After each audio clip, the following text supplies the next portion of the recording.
Hey guys, welcome back to my channel. In this video, I'm gonna be talking about coronavirus. Yes, coronavirus. Because it has been absolutely wild for me, okay? I'm a new nurse. I started in ICU the end of December, a week before Christmas to be exact.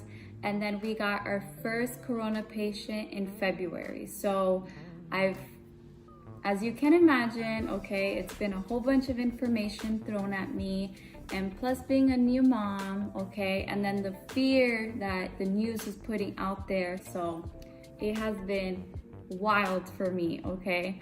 So I decided to do this video to share with you guys my experience with patient care and everything that goes on with it. So let's go. All right, so first of all, I wanna give a shout out to all the new nurses out there that passed their NCLEX, got a job, and started their career on this pandemic. Whoop, whoop.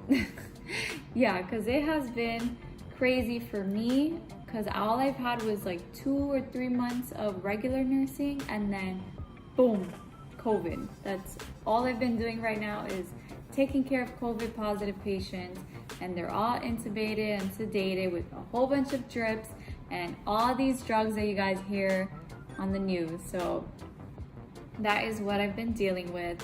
So after I leave work, I do have to come home and like read up on the drug and just to like keep my mind fresh, because let me tell you, everything you learned in nursing school will start fading away. So I always have to keep myself updated.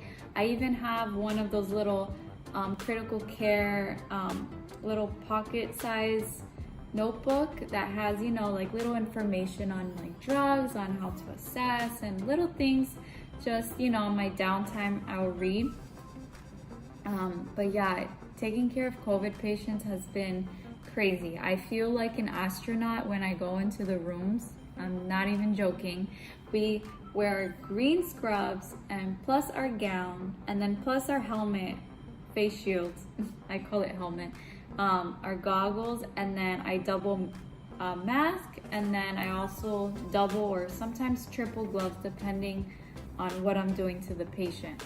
So you feel like you're gonna like walk to the moon or something. So it's kind of intimidating for the patients. I feel so bad. I always tell them, like, you know, I'm human, like I'm here to take care of you. Don't freak out, because I know I would have freaked out if I saw my nurse coming in looking like that. Yeah, and let me tell you, it's been so hard on the fact that the hospitals, they're not accepting any visitors, because these patients are so lonely and they're so needy that we are their only interaction, you know, and doctors too. So I'm the one constantly going in and out of the room, and I try my very best to keep the family updated, because imagine, like, if they're intubated, they can't speak to the patient. The only ones that they could speak is like to me or the doctor. So I try to update the family members as much as I can, especially towards the end of my shift. I like to call them and give them a little update, and let me tell you, they appreciate that so much. So much. Like, if that happened to me, I will thank the nurse like crazy. But yeah, I don't know, like people say like nurses are heroes. I feel like we've been trained for that, or we started off this career wanting to help people. So I don't think just because of COVID we are heroes. I think we've been heroes. So I don't know, that topic is a little bit like so many people were saying like, oh my god, you're my hero, and I'm like, like I do it because like I care and I do want to help people, and that's that. So now when we get report at the beginning of the shift, it has been so fast, because all these COVID patients like legit have the same symptoms. I have yet to see something else, like someone with like a ileostomy or I don't know, some heart attack. Like now everyone comes in short of breath, fever, headache, diarrhea, chill, like they're all the same thing, and they all desat on their oxygenation. It's wild. Like some of them will like legit move an arm and then they'll start desatting to the 60s, and I'm sitting in the nurses station like documenting, and I look up and I'm like, what is he doing? And then I have to like walk over there and like peek. I'm like, are you okay? Because yeah, no, it's crazy. So how it works on our floor is that they come to us and they're gonna be on the high flow and the non-rebreather mask. And if they can't tolerate that, or they're just overworking, we put them on BiPAP. And then BiPAP, sometimes people, it helps them, and then we put them back on high flow. But sometimes we just know, like, this patient's gonna get intubated because they're not tolerating it at all.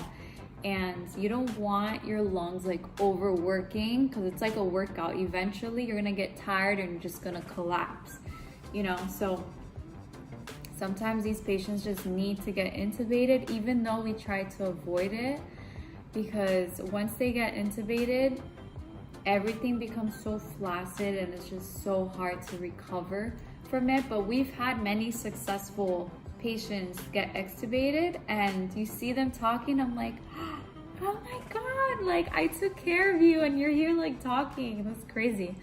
So that is something that's so beautiful of nursing, to see people overcome that. But unfortunately, we do see the other side.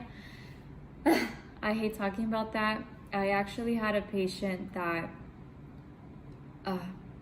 like the patient was not doing well and the patient was gonna die.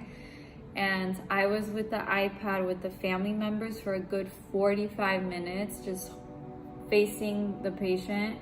And they were just crying, and I was crying, because it's like you're hearing everything they're saying.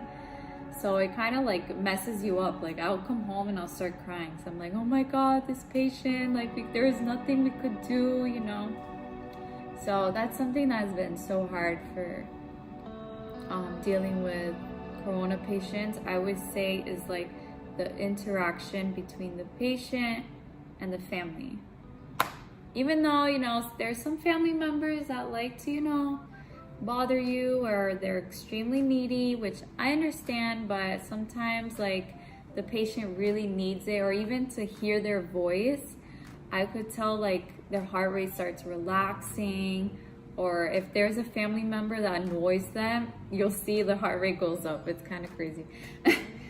But anyways, like this whole COVID experience, I'm dying for it to end. Like I'm dying for life to be in a way normal again, like without wearing a mask. Like I hate wearing a mask. I wear it 3 times a week for 13 hours because we never end up leaving, you know, from 7 to 7. I'll leave at 8. So I'm dying for this COVID thing to end. But yeah, that is my general story of COVID. I'm gonna be posting more videos like on each topic. There's just so much to say. I just wanted to give, you know, an overview of what my life is like. And yeah, so subscribe below if you like this video. I will be talking more nursing related and mom life and everything. And eventually I want to interview Fernando. If you guys haven't seen my prank video, he's a music video director, so I have something planned for that. But anyway, subscribe below and give it a thumbs up. I'll see you guys soon. Bye.